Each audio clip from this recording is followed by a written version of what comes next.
cette année, là, ça bat des records. Pour vrai, ça bat des records? Oui, pour nous, là, beaucoup de pluie pendant la période des semis. Parce qu'on a eu un mois de mai exécrable.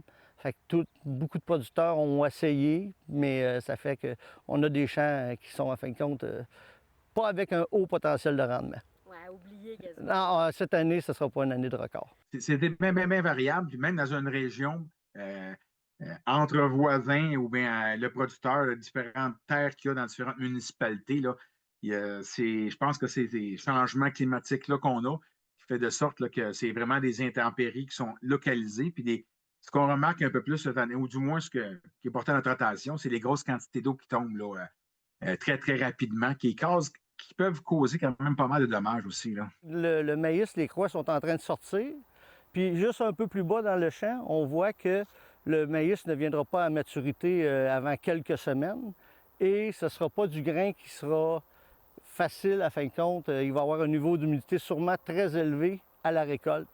Puis c'est pas mal généralisé chez les producteurs que les champs sont inégaux, qu'il y a des manques ou qu'il n'y a pas de levée.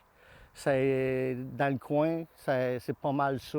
Ben, je pense que Rive-Nord, là, il semblait un peu plus affecté encore. Là, peut-être la Naudière, là, qu'il y avait des éléments. Mais comme je vous dis, là, c'est difficile d'en nommer une ou deux là, parce que c'est certain qu'il y a des régions là, ou des producteurs là, que ça peut arriver chez soi. Là. En date du 22 juillet, plus de 2000 réclamations avaient été faites à la financière agricole pour des excès de pluie ou encore des insectes pour la culture de céréales et de maïs. Des réclamations principalement en Montérégie et en Estrie.